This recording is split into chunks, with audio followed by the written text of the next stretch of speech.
Welcome everybody to Ops Experts Club. Excited to be here again because we know operations, period. In case you didn't see that on the screen. That's what we're doing here. We're talking operations. Ben, Savannah, good to have you. I like that Ben and I, we switched places. I am Ben. We do have a little switcheroo going on there, Mason. I just wanted to have a day in Ben's shoes, so I'm taking it.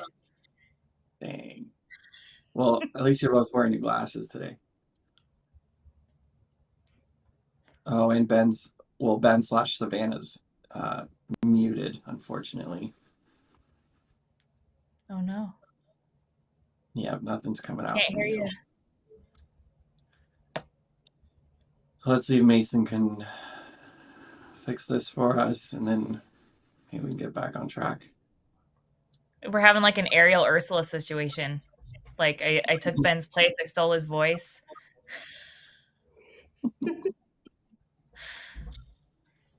Gonna go marry your prince, Ben. All right.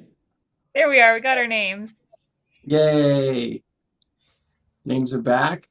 And then we just need to figure out Ben's mic, and then we'll keep trucking.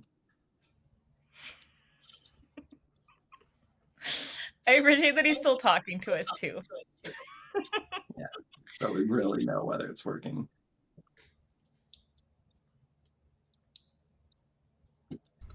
Ben has muted himself. There you go, Ben. Can you hear me now? No? Yes. Yeah. Aha! We're here! Perfect.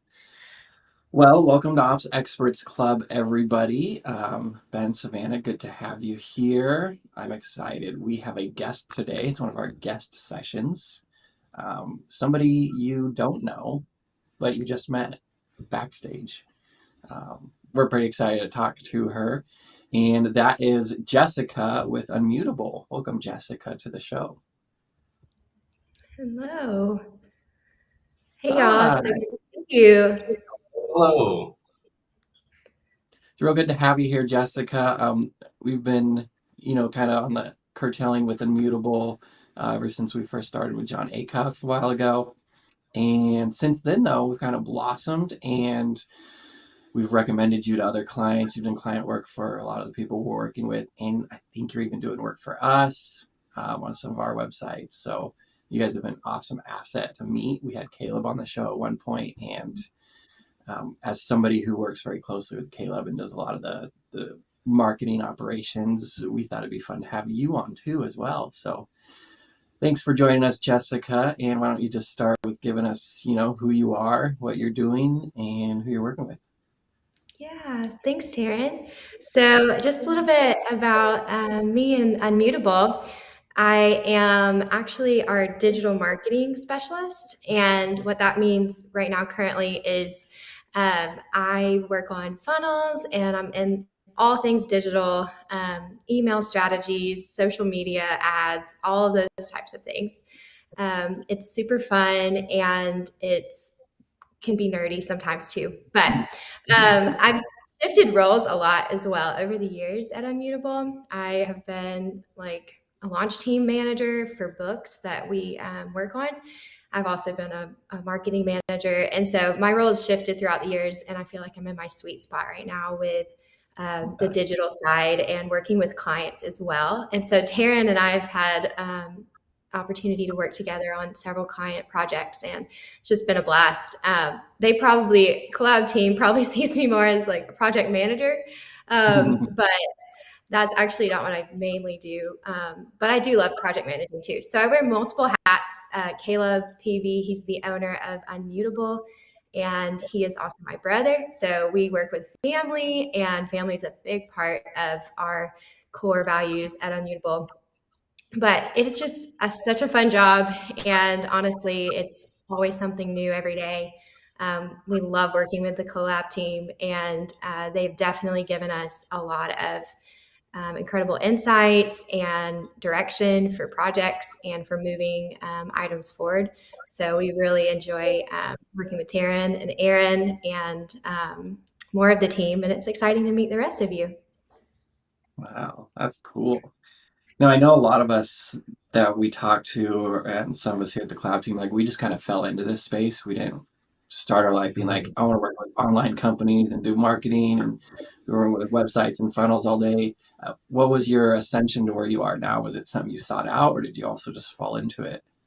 Yeah. So I started out with advertising, and that's what I majored in. And so I was thinking I would be, running advertising campaigns for like big companies, and it actually turned out to just work out to work in small businesses first.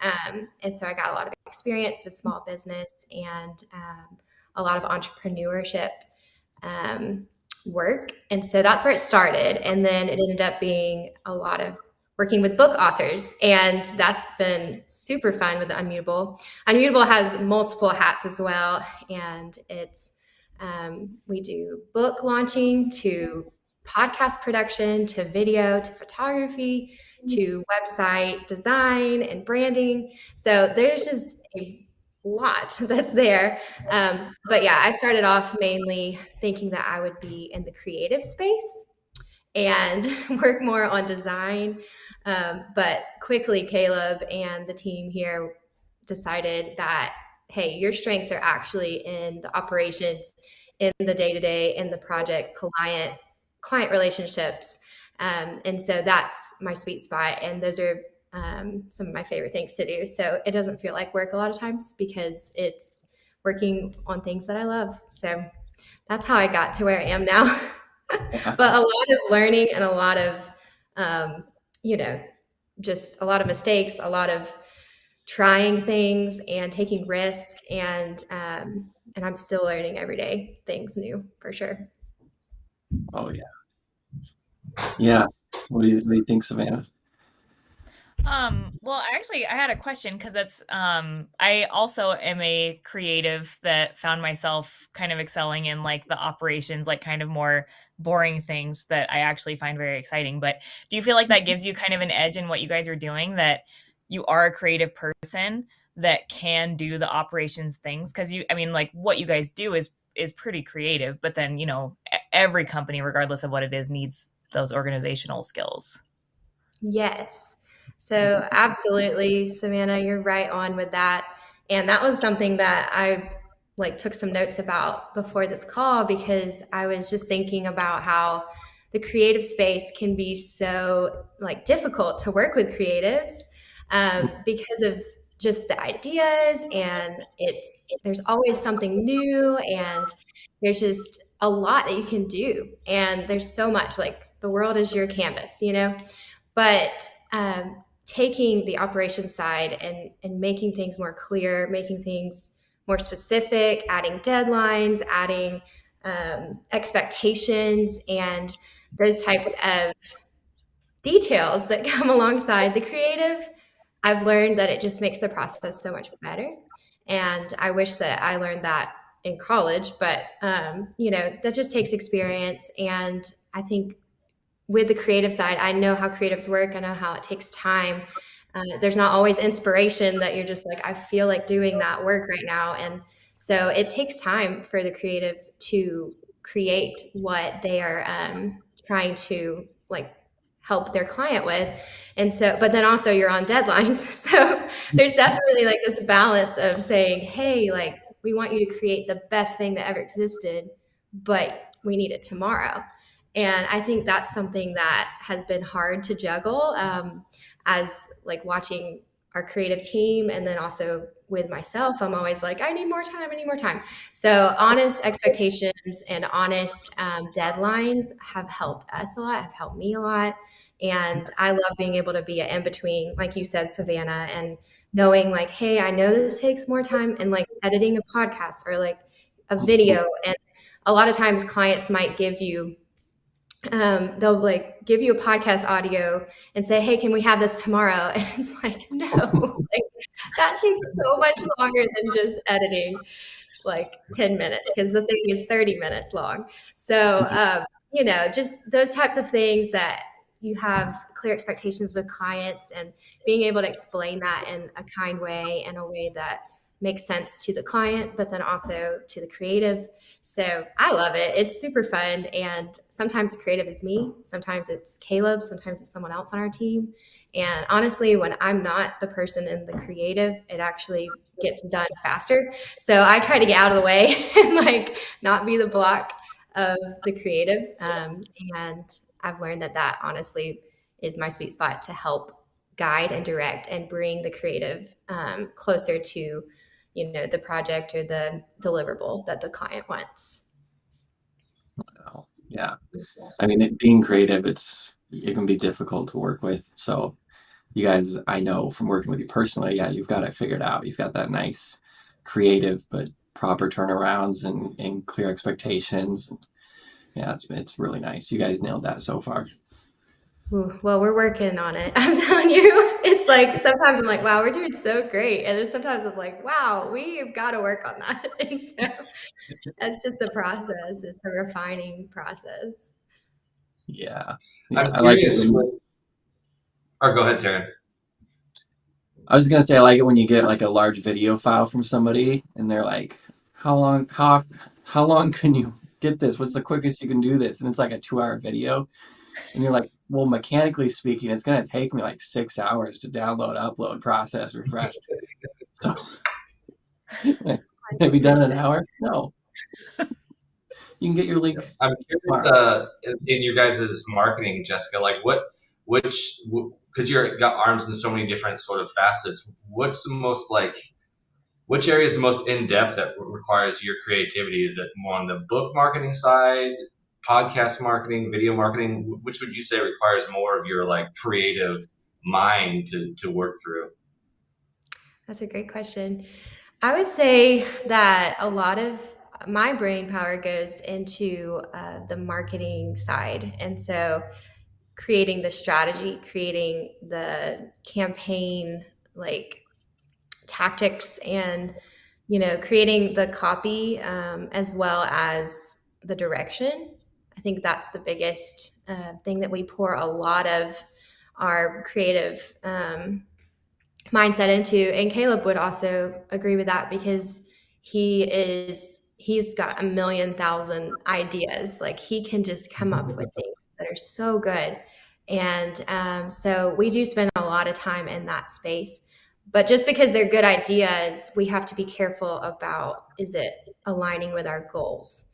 So that's something that I have learned recently over the few years, is just each project is going to be so different, and aligning the goals of the project and then taking the ideas and saying, does this align with this goal? And then we can run with those ideas. And so, I would say book marketing has a lot of our creative space as well. Branding, website design, those are types of things that somebody might see a website or a brand or have some inspiration, which is great. But, they give you, inspiration, and they're like, okay, go make something new for us. And so like, that's a big process. That's going and doing research and testing it out and really looking at a brand or looking at a website, or for book marketing, we make websites for those too. So there's just a lot of details that go into each different project. So I would say, I think putting ourselves all in for each project and then like brainstorming it out helps us as creatives to put all our brain power in one place. Me and Caleb or the team will sit down and we'll just say, okay, what do we need in this project? Like, what brings us to life? Like, put all of those important things out first, and then the creative goes and does the project and then comes back and presents it, and then we work back and forth on that feedback. But I've just really learned a lot in the process of the creative, because originally I thought you had to be like a graphic designer, or I thought I had to be a website designer even. But I've quickly learned that like you can still be creative in other areas, like Savannah mentioned, with the timelines, deliverables, all those things. And the creativity can be beyond the like graphic. It can be helping give direction for the graphic. So a lot of our time goes into that, and a lot of our time, I would say a lot of our ideas are really fun. And that's one of my favorite times, is when we get to sit down and just brainstorm and create. Let's just sit down and think of some things we can do. Like, what would be fun? Just put it all out on the table, and then we go back and say, okay, what's real? Like, what can actually happen? Because a lot of times, like, we have these big, massive dreams and like aspirations, and we have to like bring it back down. We're like, okay, but what can we get done by tomorrow? Or what can we get done by next week? And so I think that balance of still dreaming and still having fun with it, but also being realistic of, we have a million thousand other things going on, and, just focusing it back to, okay, can that actually be done in a week or 2 weeks or a month or whatever your timeline is? Yeah, I'm curious, like, with all of the ideas you guys come with, like, how much of those just get tossed out? You're like, we've got 1,000 ideas, but really we only can go with one. So is it like everybody comes in with like 5, 10, 15 different ideas, and you have to whittle it down from there? Yeah, a lot of ideas sadly don't make it. And so I think of like Inside Out. I think where there's like, that movie Inside Out, where there's the scene where like all the dreams like go to die, and it's so sad. But I think of that sometimes, like some of these ideas don't make it, and that's okay. And we work with clients that like Johnny Cuff, who has amazing ideas, and he also is just very honest and knows that not all of them will graduate, is one thing that he says. And so that helps take that pressure off, that like every idea has to be a thing and it has to turn into something. And so when we go into meetings like that, we bring 5 to 10 ideas or 5 to 10 strategies or email subject lines, or, it could be as detailed or as broad, specific or broad. But when we have those meetings, we just vote. A lot of times we say, oh, that one, like, and it's okay. I think another thing is like being like willing to receive the feedback and willing to accept the feedback, and just maybe it might not be my idea that everyone likes, and that's okay. And so I had to learn that very quickly, of just, it's not personal. It's just, this is the best thing for that brand or for the project.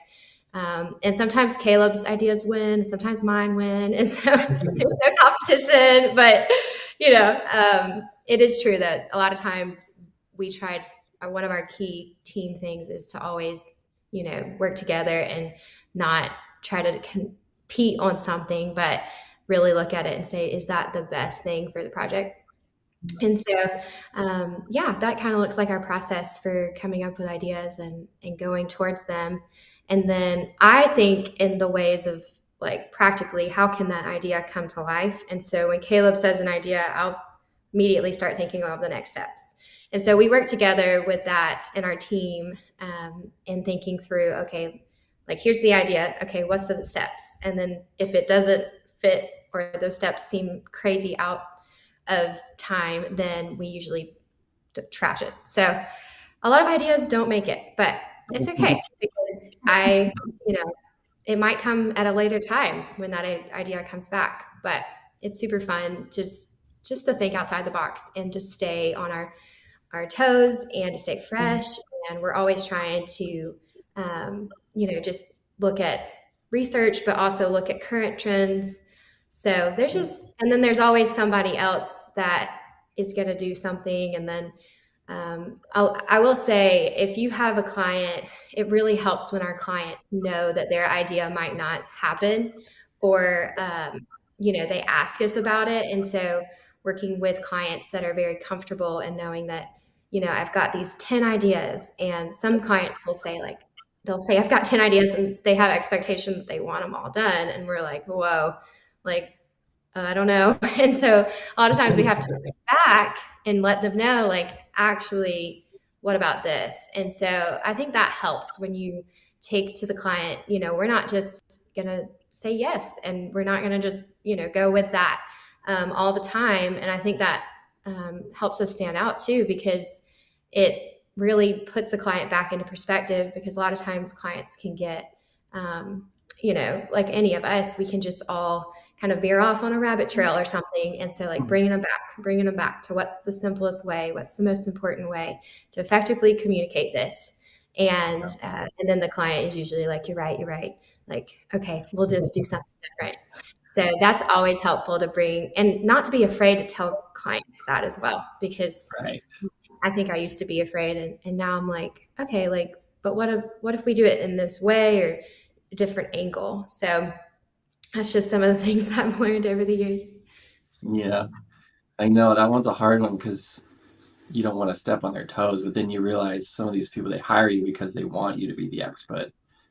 They just want to be the one that can give feedback, say yes or no, and then you build up that confidence, and then you can start being the expert and telling them what you really believe and what you think they should do. Yes, that's awesome. Yeah. Was that difficult to kind of learn, or was that, was it like you had one bad client, you're like, all right, we're putting boundaries down from now on, or did you kind of have to figure it out along the way?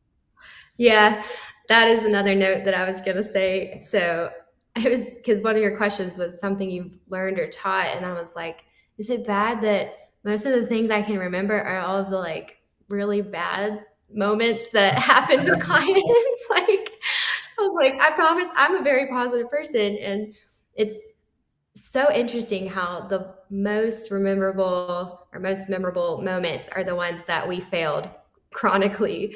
And so those moments though have shaped us, and they have really helped us to get better. And so people always say that, but it is really true. So yeah, we have definitely had some moments where we were just like, yeah, we'll do that. Yeah, we'll do that. Yeah. And projects. And then it just it just bleeds out and never ends. And the next time you know, it's been like 3 months and we're like, oh no, like it's never ending. And so I think we just had to work on that and realize, like, that's why I said the setting expectations and setting those, like, this is what we're doing, like a list of very specific things. We've just had to learn that the hard way. So, but now we know, and now we have experienced great relationships with clients, and we're able to be honest with clients, and we're able to be kind to them, but also know that there's that boundary of we can't say yes to everything. And so, because I would say yes to everything, because we just want to be generous people. We want to help, we want to make the most of their investment, and we definitely want them to feel like they are our most important client. And a lot of times clients tell us that they'll be like, we feel like you only work with us, and that's like we're your only client. And I'm like, great, that's what we want. But it took a lot of hard, like, failing processes to get to that. And so now that we've experienced, we just want to be like really clear and open with people, and having those hard conversations earlier too is an important thing, because I think we would just let them drag out, and then it would be like a month later or whatever later. And so now we decide that we're just gonna, say no if we can't do the project, or we'll just be very clear about what we could do. We might offer an alternative, like, no, we can't, film that 10-hour project, but we can edit 1-hour podcast or something. I don't know. So we're definitely just clear on what we do and what we are able to execute and able to deliver. And so that's definitely been a cool part of watching the company grow and shift over the years, and see, a lot of times in our creative space as well, in the marketing that we are working on, it changes so much. And you probably understand that it's always changing. And so a service that we offered 3 years ago, we may not offer it now. And so that's something that clients, they understand, and they totally are willing to do whatever it takes to adjust. And so being honest with the clients, letting them know, like, hey, that service isn't available anymore, or we have this new service. And so climate's always shifting in this area, but it's super fun, and just staying positive through it is important. And knowing your limitations is important too, and how many projects we can take on, how many projects we can project, things like that are just part of the company. Yeah. Yeah, it's fun when you're in like a client services business. We all tend to swing on this pendulum where we just start out and you're like, he's saying yes to everybody, like, yes, yes, yes, I'll do your work, I'll do your work, do your work. And then it's nice when you finally like go the other way and you hit that point where you're like I don't need to start saying yes to everybody. Like, I've made it. I can start saying no. Yes. And then we start like sending people to other agencies or to like some other experts that, finding that sweet spot. And that's what Caleb will tell you as well. It's just, we found that sweet spot for now, but it'll change and that's okay. But we know what we can do, what we can't do. So it's definitely a good place to be because we'll refer people to the collab team. We'll refer people to other agencies because we know that they can do it in what the client's looking for. That is great. Mm-hmm. Yeah. I would guess probably like setting expectations or not having those expectations would be a nightmare from the project management side. Like if you're constantly saying yes to a client and your timeline on your projects is constantly changing, that like the OCD part of me just like hates seeing dates constantly moved. I can't imagine like this is supposed to be a month-long project. Now it's 2 months. Now it's 3 months, and you're constantly having to change a project timeline. That would be tough. Yes, it is. Moving dates is not fun. Samantha, you got any final questions for Jessica? I was just going to note that something interesting about the trajectory too of setting those boundaries and like not being able to take as many people on because of all the yeses that you've said. But something that you don't really have when you first start out is you don't necessarily have that like directory of people to direct other people to, because when you're just starting out, you haven't like networked a ton. And so it's like, yeah, I'm just going to figure out how to do all the things and then just see, how it works. And then once you get fried, usually by that point, you've kind of established your network. And so you have those other people that you can confidently refer them to and delegate it out, which is really nice that like, it's just kind of like a natural progression of things. You start out being the jack of all trades, and then you end up being like the expert in your field that you can delegate to another expert in their field. And it feels good. Exactly. Yeah. And they'll probably even more likely come back to you now that they know what your specific scope is too. It's like, I don't actually do that. I do this, but this person does that. Maybe they'll come back. Yes. Yes, we've seen that happen too. That's great. Jessica, final quick question for you.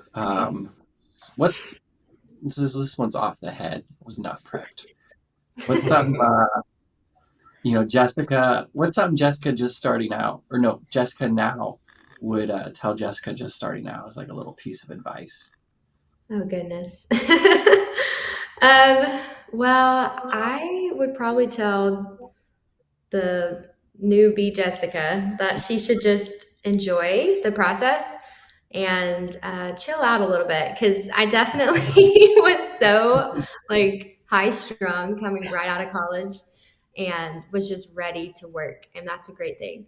But just to enjoy, and also to know that, as another thing I wanted to say on here, is that your work is valuable, and what you're doing, even if you can't measure like massive results to what you're doing, it still is worth something. And just not having to overthink that, is this like, did I do a good job on this? Or, is this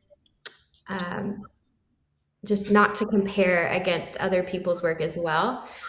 So yeah, I would probably say that to myself like 8 years ago now, which is crazy. But I would definitely tell her just to, do the best you can. And what you do is great. And always keep learning. So, wow. Yeah. That's great. It's advice for all of us too.